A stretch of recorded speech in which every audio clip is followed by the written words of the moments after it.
I laughed when my husband said it. We were standing in the kitchen after a small argument, and he looked tired, almost empty. When he said, "Maybe it's better if I leave," I thought he was joking, trying to scare me. I rolled my eyes and went back to washing dishes. We had been married for 7 years, and arguments were nothing new. We always fought, stayed quiet for a day or two, then moved on like nothing happened.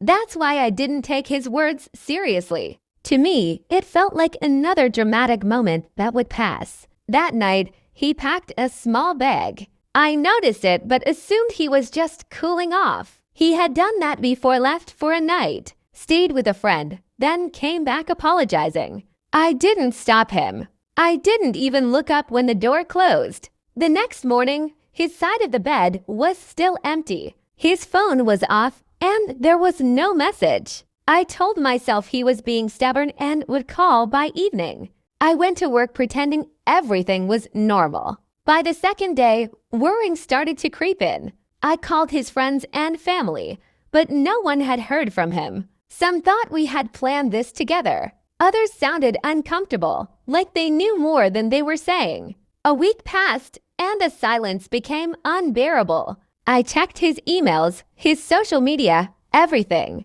There was nothing, no goodbye note, no explanation, no anger left behind. It was as if he had erased himself from my life. That's when memories started haunting me. The times he tried to talk and I dismissed him. The moments he said he felt lonely while sitting right next to me. I realized he hadn't left suddenly. He had been leaving slowly for years. I went to places we used to visit together, hoping I might see him. The coffee shop where we first met. The park where he once said he felt happiest. Each place felt colder, emptier, like it no longer recognized me.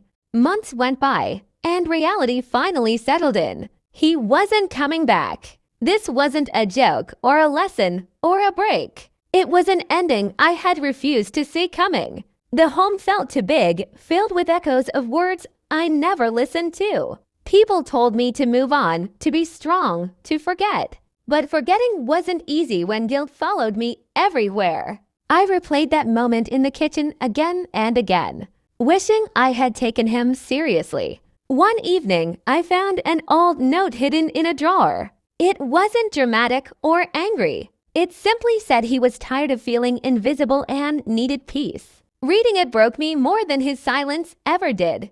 I started therapy not because I wanted answers from him, but because I needed to understand myself. I learned how small neglects can become deep wounds, how love can fade not from hate, but from being ignored. Slowly, I began rebuilding my life. I changed routines, made new friends, learned to enjoy silence without fear. The pain didn't disappear, but it became manageable, like a scar instead of an open wound. Sometimes I still wonder where he is and if he's happier now. I hope he is. Loving someone also means accepting when you are no longer their home. I thought it was a joke, something we'd laugh about later. Instead, it became the moment that changed my life forever. And every day since, I've learned that some words, if ignored, can become permanent goodbyes.